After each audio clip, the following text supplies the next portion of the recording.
नमस्कार दोस्तों, मैं जितेंद्र सिंह राणा टेक ज्ञान से एडीसी कंप्लीट कोर्स के इस वीडियो में आप सभी का बहुत बहुत स्वागत एवं अभिनंदन करता हूं। माइक्रोसॉफ्ट एक्सेल की आज की क्लास में देखेंगे कि किस तरीके से हम बड़े से बड़े डेटा का निचोड़ निकाल सकते हैं। अब कहने का तात्पर्य ये है कि यहाँ पे जो हमारे सामने डेटा है, यहाँ पे देख सकते हैं 2024, 2023, 22, 21 और 2020, यानी 2020 से लेकर 2022 तक यहाँ पे सेल्स का डेटा है, जिसमें कुछ एम्प्लॉय के नाम भी हैं और यहाँ पे मंथ है और उन्होंने कितना सेल किया है उसका अमाउंट। अब यहाँ पे अगर हमसे कोई कहे कि भाई यहाँ पे जो राजू नाम है उसका 2024 में कितना इसने सेल किया, या फिर टोटल जितने भी यहाँ पे टाइम पीरियड दिए गए हैं, यानी यहाँ पे 2020 से लेकर 2024 तक राजू ने टोटल सेल कितना किया है, या फिर राजू ने टोटल सेल इन सभी वर्षों में जनवरी माह में कितना किया है, तो आप कैसे पता। तो इसके लिए आप एक एक करके यहाँ पे डेटा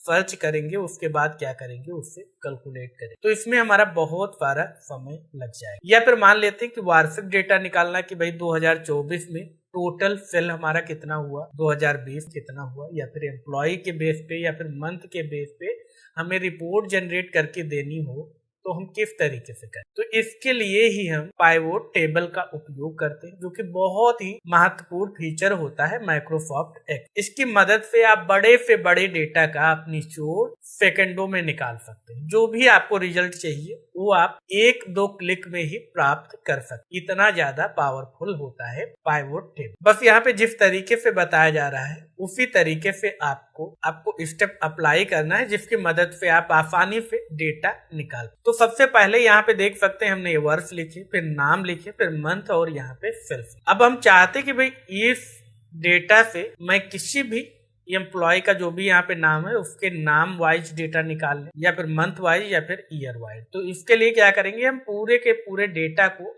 हम इस तरीके से सेलेक्ट कर लेंगे। जहां तक डेटा है वहां तक आप यहाँ पे डेटा को सेलेक्ट कर लीजिए। उसके बाद आपको ऊपर रिबन में देख रहे हैं इंसर्ट टैब में जैसे ही आते हैं तो सबसे पहला ऑप्शन ही टेबल्स में मिल जाता है, पाइवोट टेबल। ये बहुत ही महत्वपूर्ण है। वैसे तो टेबल का उपयोग करना हमने माइक्रोसॉफ्ट वर्ड में भी पढ़ा था, लेकिन यहाँ पे जो पाइवोट टेबल होता है वो आपको माइक्रोसॉफ्ट एक्सेल में ही। अगर आपके माइक्रोसॉफ्ट ऑफिस का आपके सिस्टम में कोई भी वर्जन पड़ा हो, आपको ये पाइवोट टेबल सभी माइक्रोसॉफ्ट ऑफिस के साथ मिलेगा, चाहे आपका 2007 हो, 2013, 16, 19 या फिर 21। यहाँ पे हमारा लेटेस्ट वर्जन है माइक्रोसॉफ्ट ऑफिस। तो कुछ इस तरीके से यहाँ पे आप देख सकते हैं, आपको इंसर्ट टैब में ही मिल जाएगा।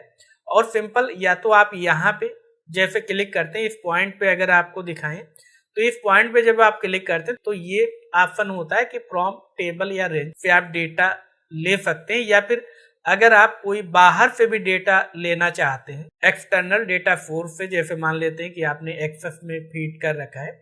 अभी हम इसके बाद आगे हम माइक्रोसॉफ्ट एक्सेस के बारे में भी पढ़ेंगे। जब हमारा ये Microsoft Excel PowerPoint complete हो जाएगा उसके बाद हम माइक्रोसॉफ्ट एक्सेस के बारे में भी पढ़ेंगे, वहां पे हम डेटाबेस प्रिपेयर कर। तो फिलहाल हम इसी रेंज पे हमने जो डेटा टाइप किया है इसी से हम पाइवोट टेबल बनाना चाहते हैं। तो या तो हम यहाँ पे फ्रॉम टेबल रेंज पे क्लिक कर देंगे, या फिर हम वापस आकर इस पे ही क्लिक कर देंगे। तो जैसे आप इस पे क्लिक करते हैं पाइवोट टेबल पे, तो आपके सामने कुछ इस तरीके का एक और डायलॉग बॉक्स आ जाता है, जिसमें क्या होता है कि आपसे पूछा जाता है कि भाई आप रेंज सेलेक्ट कीजिए या टेबल सेलेक्ट कीजिए जहां पे आपने डेटा रखा है। अभी क्या है, अभी आपको लगता होगा कि ये माइक्रोसॉफ्ट एक्सेल में टेबल बनी है, लेकिन ये टेबल नहीं है। ये हमें लगता है टेबल है, लेकिन माइक्रोसॉफ्ट एक्सेल इसे टेबल नहीं है। इसके बाद हम बात करेंगे भाई कि किस तरीके से टेबल बनाते हैं और टेबल बनाने के क्या क्या फायदे होते हैं।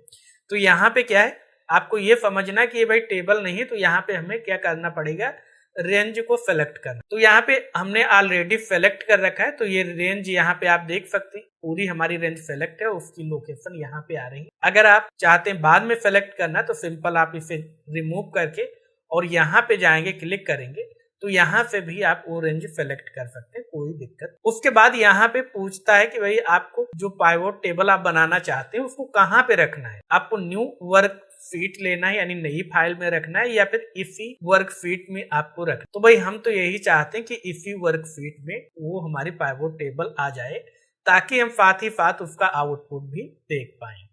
तो उसके लिए यहाँ पे एग्जिस्टिंग वर्कबुक पे क्लिक करेंगे। उसके बाद हमारा पॉइंटर इस सेल में आ जाएगा। उसके बाद हमें क्या करना पड़ेगा, हमें सेल को सेलेक्ट करना पड़ेगा। तो उसके लिए हम इस पॉइंट पे क्लिक करते हैं। आप चाहें तो मैनुअली भी टाइप कर सकते हैं, जैसे हम चाहते हैं भाई G2 में आ जाए, तो यहाँ पे जैसे G2 देंगे तो यहाँ पे सेलेक्ट कर लेगा, या फिर हम चाहते हैं कि भाई इस पॉइंट पे क्लिक करें और यहाँ पे जाकर कोई एक सेल को हम सेलेक्ट, तो हम चाहते हैं यहाँ पे हमारा पाइवोट टेबल आ जाए, तो इसे हमने सेलेक्ट कर लिया। और उसके बाद क्या करेंगे, यहाँ पे फिर से इस पॉइंट पे क्लिक करेंगे और ओके करते। जैसे ही हम ओके करते तो हमारे सामने कुछ इस तरीके से ऑप्शन आ जाता है। यहाँ पे पाइवोट टेबल का आ जाता है और यहाँ पे पाइवोट टेबल के फील्ड आ जाता है। अब यहाँ पे अभी हम बात कर रहे थे कि भाई पाइवोट टेबल इंसर्ट करने की, लेकिन यहाँ पे तो कोई भी टेबल जैसा कुछ भी नहीं दिख रहा है। तो अभी नहीं दिख रहा है क्योंकि यहाँ पे आपको फील्ड चुनने होंगे कि किस टाइप से आपको क्या डेटा चाहिए। तो यहाँ पे फील्ड की बात करें तो यहाँ पे अगर फील्ड की बात करें तो हमें इस तरफ मिल जाते हैं पाइवोट टेबल के फील्ड। यहाँ पे हम आते हैं, यहाँ पे देख सकते हैं पाइवोट टेबल के फील्ड। अब यहाँ पे जो भी हमने यहाँ पे हेडर दिए थे, ईयर, नेम, मंथ, सेल, वो यहाँ पे आ रहे हैं। आपको एक चीज ध्यान रखनी कि आपको जो भी डेटा फीड कर रहे हैं उसके आपको हेडर अवश्य देने हैं, ताकि यहाँ से आप डेटा आसानी से जो डेटा चाहिए उसे आप सेलेक्ट कर पाए।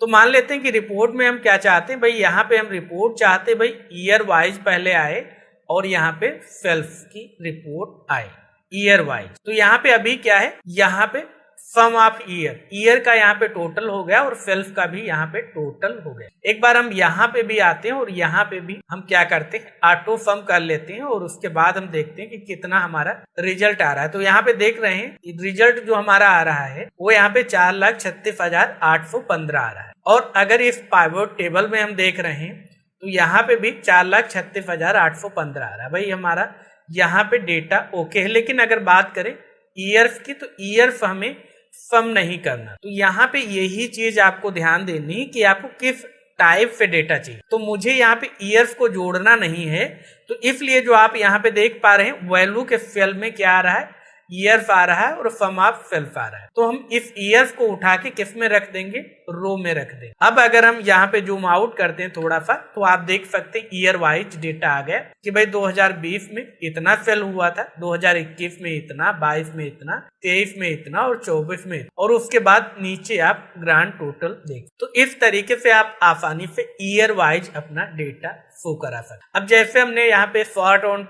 फिल्टर की क्लास में देखा था कि हम किस तरीके से फिल्टर करा सकते हैं, तो वो ऑप्शन यहाँ पे आपको पाइवोट टेबल में भी मिल जाता है। मान लेते हैं कि आपको केवल 2020 और 24 का देखना है, तो सिंपल इस पॉइंट पे क्लिक कीजिए।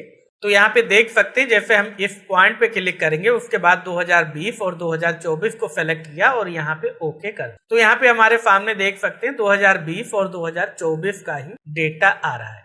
अब मान लेते हैं कि भाई हमें क्या लगता है कि यहाँ पे 2023 का केवल डेटा चाहिए, तो 2023 को सेलेक्ट करेंगे, ओके कर लेंगे।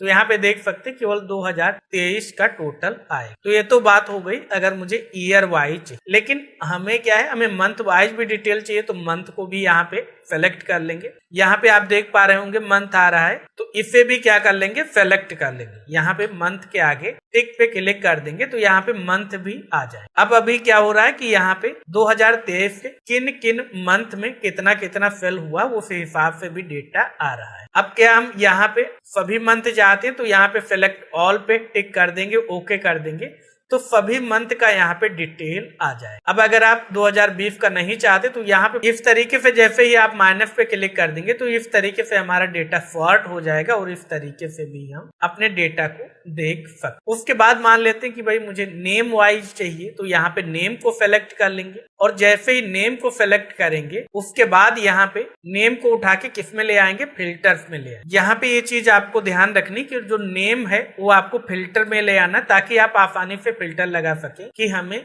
किस व्यक्ति का, किस एम्प्लॉय का यहाँ पे टोटल सेल्स देखना है, वो आप यहाँ पे फिल्टर लगा पाए। तो इसलिए हमने फिल्टर में जैसे ही लेके आए तो यहाँ पे ऊपर देख सकते नेम में ऑल लिख के आ रहा है, यहाँ पे ऑल, और ये पॉइंट आ रहा है, इस पे आपको सिंपल टिक कर दे। जैसे आप टिक करेंगे तो आपके सामने जितने भी एम्प्लॉय यहाँ पे होंगे उन सभी एम्प्लॉय का नाम आ जाएगा। तो इनमें मान लेते हैं कि मुझे गणेश का देखना है, तो गणेश को सेलेक्ट किया और ओके कर दिया, तो यहाँ पे गणेश आ जाएगा और गणेश का टोटल यहाँ पे आ जाएगा। अब अगर ईयर वाइज के साथ हमें मंथ भी चाहिए तो हम यहाँ पे प्लस पे क्लिक करेंगे तो यहाँ पे मंथ वाइज भी डिटेल आ जाएगी। तो इस तरीके से आप आसानी से एम्प्लॉय के बेस पर भी यहाँ पे टोटल देख सकते हैं। इससे मान लेते हैं कि भाई मुझे रामू का चाहिए तो रामू को सेलेक्ट किया, ओके कर दिया, तो रामू का डिटेल यहाँ पे आ गया कि भाई रामू ने 2023 में कितना सेल किया था, 2020 में कितना किया था और टोटल सभी वर्षों में इन्होंने कितना सेल। तो इस तरीके से आप आसानी से इसे क्या कर सकते हैं, पाइवोट टेबल को जनरेट कर सकते। उसके बाद मुझे सभी का चाहिए तो यहाँ पे सेलेक्ट ऑल पे क्लिक कर दीजिए,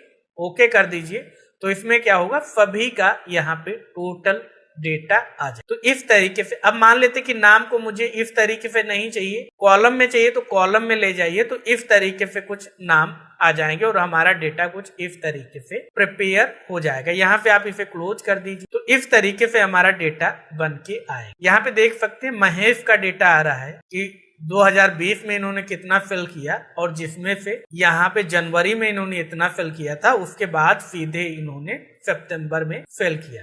अगर 21 की बात करें तो यहाँ पे गणेश की बात कर लेते हैं, तो गणेश यहाँ पे 2020 में टोटल इन्होंने इतना फिल किया, जिसमें से जनवरी में इतना फिल हुआ और इन्होंने अक्टूबर में इतना फिल किया। तो इस तरीके से आप आसानी से क्या कर सकते हैं, यहाँ पे पाइवोट टेबल को बना सकते हैं और उसका उपयोग कर सकते हैं। उसके बाद मान लेते हैं कि इधर फील्ड नहीं आ रहा है, फील्ड लिस्ट नहीं आ रहा है, तो आपको ऊपर रिबन में अगर आप ध्यान से देखें तो रिबन में आपको एक मिल जाएगा पाइवोट टेबल का टैब, उस पे आपको क्लिक करना है और उसके बाद यहाँ पे शो के तरफ आएंगे, यहाँ पे फील्ड लिस्ट मिल जाएगा। जैसे ही आप इस पे क्लिक कर देंगे तो इस साइड में पाइवोट टेबल के फील्ड शो होने लगेंगे। उसके बाद कोई भी आप बदलाव यहाँ पे कर सकते। मान लेते हैं कि मंथ वाइज मुझे नहीं चाहिए तो यहाँ पे जाइए और इसे रिमूव फील्ड पे क्लिक करेंगे तो यहाँ से आप आसानी से रिमूव भी कर सकते हैं। तो यहाँ पे हमारा डेटा जो है वो ईयर वाइज आ। तो इस तरीके से आप आसानी से पाइवोट टेबल जनरेट कर सकते हैं। इसके बारे में हम और ज्यादा डिटेल में आगे जब हम एडवांस लेवल का माइक्रोसॉफ्ट एक्सेल पढ़ेंगे तो वहां पे ये चीजें पढ़ेंगे